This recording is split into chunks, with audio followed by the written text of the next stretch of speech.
Започнуваме со емисијата Наше време, чиј што главен фокус е младиот човек, неговите успеси и размислувања. Исто така, во оваа емисија ќе стане збори за проблемите на младите, нивните размислувања и ставови за одредени актуелни теми. Воедно во оваа емисија ќе ги забавуваме, едуцираме и мотивираме младите. Не дозволувајте времето да пројде покрај вас. Затоа што ова е наше време. Во денешното издание на Наше време ни гостува Теона Ацеска, млада писателка. Ти благодарам за присуството. Благодарам на поканата. Како си, дали си добра? Добра, супер. Да започнеме. Кога се роди љубовта кон пишувањето? Па, јас мислам дека таа љубов ја носам цел живот.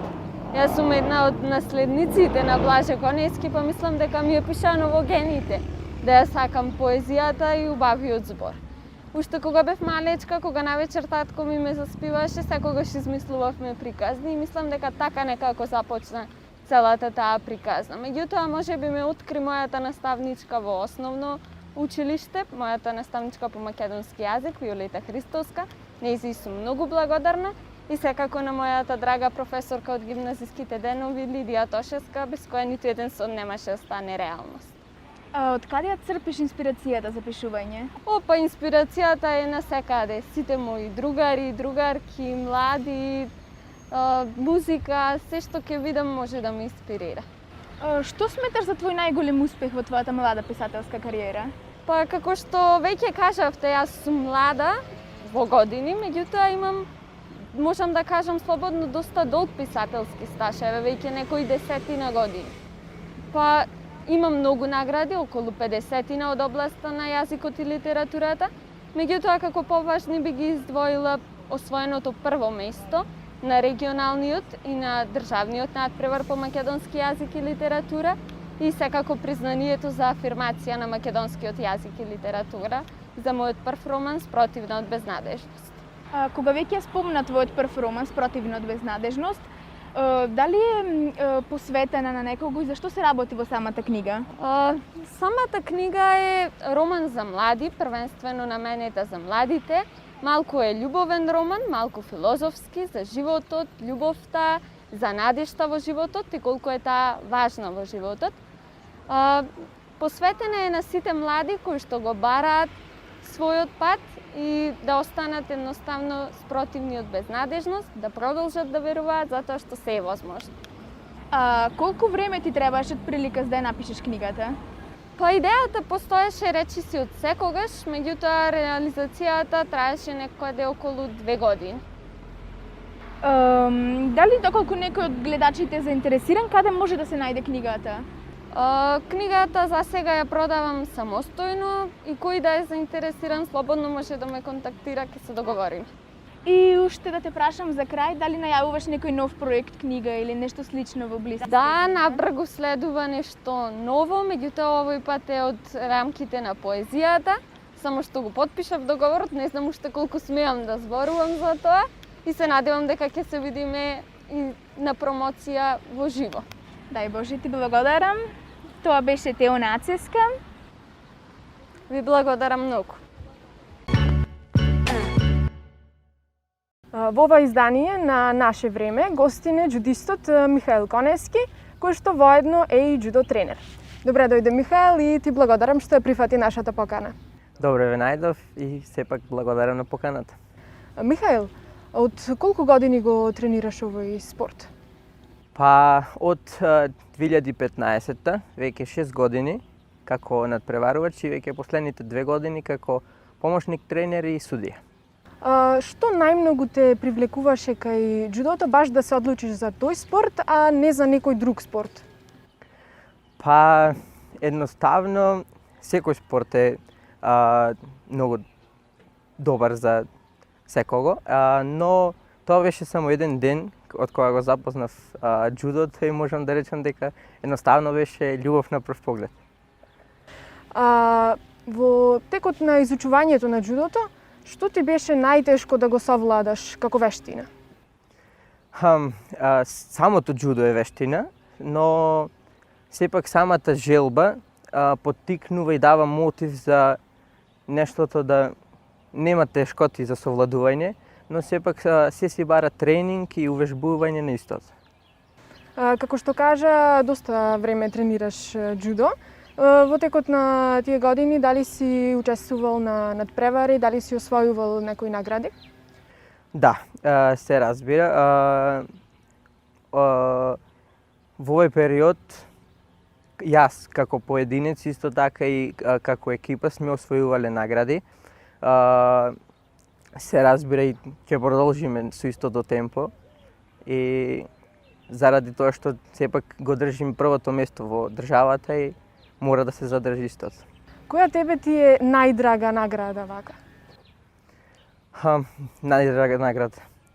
Сепак сите се драги, затоа што на секој турнир одиш сепак заради самите луѓе, самото друштво, односно, и нема тука нешто што е најдраго. Тоа е и забава на прво место. Како што напоменав на почетокот, ти си џудо тренер сега во клубот џудо клуб Прилеп. Од кога постои овој клуб? Вака, сепак ние сме како матичен клуб, ние џудо клубот Сейшин, кој е основан 2003 година од страна на Дејан Мицкоски. Воедно ние како млади и стручни кадри денес возобновуваме еден нов клуб, односно џудо клубот Прилеп, кој е веќе 50 години во градот и е еден од најстарите клубови, потекнуваш од 1968 година. И тоа денес се е со цел да се продолжи таа традиција и воедно да се создаваат многу млади кадри, се со цел да се има поуспешни спортисти и да се поттикне децата да спортуваат. Не само џудо, односно секаков спорт. Знаеме дека вие работите и со возрастни и со деца. Дали е тешко да се работи со деца? Не, воопшто.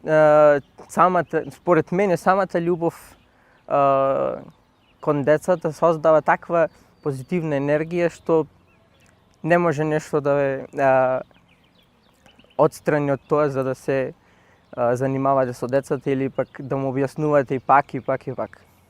Како џудото влијае врз развојот на децата? Џудото како спорт влијае во тоа што сепак создава во делот на самоодбрана, сепак е нештото вештина.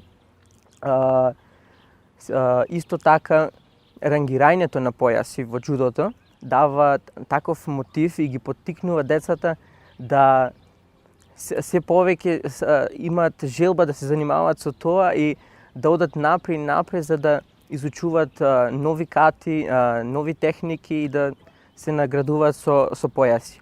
Исто така џудото многу добро влијае врз физичкиот и менталниот развој на децата, со тоа што се развиваат сите мускули.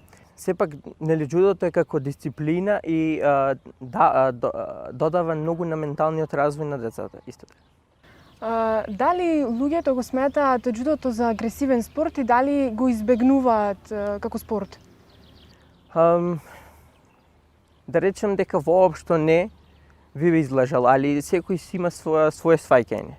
Во тој дел јас, значи, како стручно лице, не би рекол дека е агресивен спорт, сепак самото нешто изгледа така, али не може да се рече дека е агресивен спорт и никогаш не се учат децата на тоа да го применуваат џудото надвор од сала или од простор каде што вежбаме, се со цел да се направи нешто, да речем, агресивно или неправилно.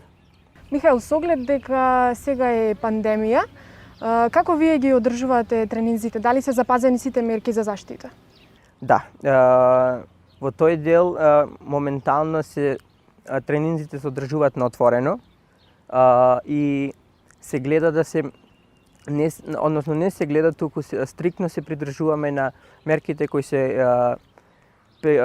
донесени од страна на владата, односно имаме и мерки исто како што се исто донесени од Џудо Федерација на Македонија и се со цел да се зачува здравието пред се, оти тука се многу мали деца, исто и многу повозрастни луѓе.